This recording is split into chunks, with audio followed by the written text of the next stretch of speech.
Bismillahirrahmanirrahim. Assalamualaikum warahmatullahi wabarakatuh. Sekali lagi Risa mau dengar sahabat Dai Fatonah di rumah menjawab salam. Assalamualaikum warahmatullahi wabarakatuh.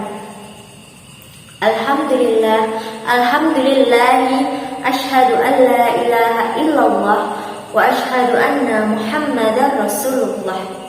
Allahumma salli ala sayyidina Muhammadin wa ala alihi wa ashabihi ajma'in.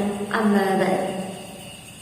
Dewan juri yang saya hormati, sahabat Dai Fatonah yang dirahmati Allah, marilah kita senantiasa mengucapkan syukur atas nikmat sehat, nikmat sempat yang selalu Allah berikan kepada kita. Selawat serta salam tak lupa kita haturkan kepada suri tauladan kita, Nabi Muhammad sallallahu alaihi wasallam. Dan semoga kita termasuk dari golongan orang-orang yang mendapatkan syafaatnya di yaumil akhir nanti. Amin amin ya robbal alamin.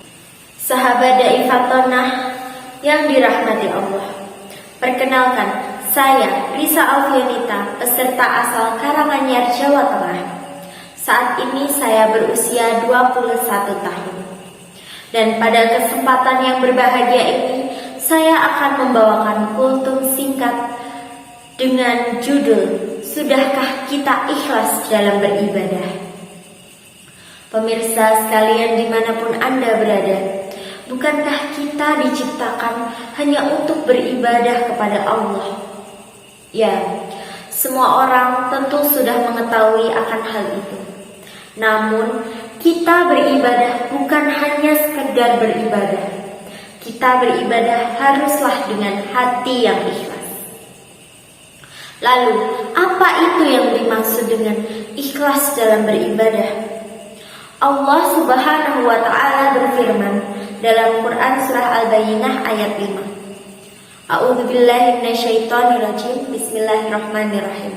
Wa ma umiru illa liya'budullaha mukhlishina lahud-dina hunafa'a wa yuqimus sholata wa yutuz zakata wa dzalika dinul qayyimah. Yang artinya, padahal mereka tidak disuruh kecuali supaya menyembah Allah dan memurnikan ketaatan kepadanya dalam menjalankan agama yang lurus, dan supaya mereka mendirikan sholat dan menunaikan zakat, dan yang demikian itulah agama yang lurus. Sahabat Dai Fatonah, di dalam ayat tersebut telah dijelaskan beberapa hal kepada kita. Yang pertama, Allah hanya memerintahkan makhluknya untuk beribadah hanya kepadanya. Artinya, kita tidak diperbolehkan untuk menyembah kecuali hanya kepada Allah. Yang kedua, seseorang haruslah beribadah dengan ikhlas, yaitu bersihnya ibadah kita dari hal-hal yang dapat merusak, seperti riya dan sum'ah. Yang ketiga, bukti dari ikhlasnya kita beribadah adalah melaksanakan sholat tepat waktu dan menunaikan zakat pada waktunya. Masya Allah, itulah agama Allah. Sahabat Dai Fatonah, perlu kita ketahui bahwa iman yang dibuktikan dengan amal soleh adalah yang terwujud dalam sholat, zakat, dan syariat-syariat Islam lainnya. Oleh karena itu, perlulah kita untuk mengevaluasi diri, bermuhasabah diri. Apakah dalam beribadah hati kita sudah ikhlas? Ada banyak manfaat ketika kita ikhlas dalam beribadah. Di antaranya yaitu hati dan jiwa kita menjadi tentram, jiwa kita menjadi mandiri dan mendapatkan ketenangan. Karena apa? Karena yang kita pikirkan hanyalah Allah Subhanahu wa Ta'ala, bukan nikmat sesaat dunia yang fana ini. Namun, jika kita tidak ikhlas dalam menjalankan ibadah kepada Allah, betapa ruginya kita sebagai makhluk yang sangat disayang Allah ini. Karena amalan yang telah kita perbuat hanyalah akan menjadi sia-sia dan tidak bernilai pahala. Na'udzubillah. Rasulullah Shallallahu Alaihi Wasallam mengingatkan, Allah tidak menerima amal kecuali apabila dilaksanakan dengan ikhlas untuk mencari ridho Allah semata. Hadis riwayat Abu Daud dan Nasai. Walaupun keringat bertetesan, segenap tenaga habis, pikiran terkuras, kalau kita tidak ikhlas, sebesar apapun amal yang telah kita perbuat akan sia-sia di mata Allah.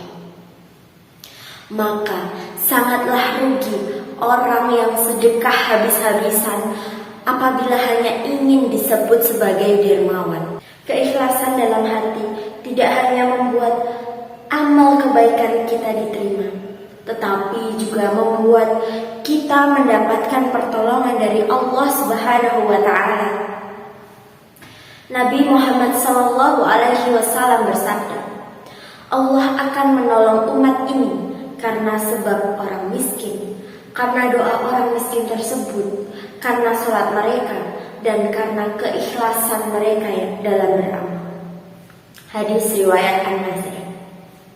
Pemirsa di rumah yang dirahmati Allah, mengikhlaskan memang sulit untuk kita lakukan. Tetapi dalam beribadah kita wajib untuk melaksanakan. Semoga kita menjadi orang yang ikhlas dalam beribadah kepada Allah, agar amalan yang telah kita perbuat mendapatkan pahala dari Allah Subhanahu wa Ta'ala. Amin amin ya rabbal alamin. Sahabat Daifatonah yang dirahmati Allah, demikian kultum singkat yang dapat saya sampaikan. Semoga dengan ini kita bisa lebih ikhlas dalam menjalankan ibadah kepada Allah. Unzur makila wala tanzur maqala. Pandanglah pembicaraan, jangan pandang siapa pembicaranya. Akhir kata dari saya, wabillahi taufiq wal hidayah. Wassalamualaikum warahmatullahi wabarakatuh.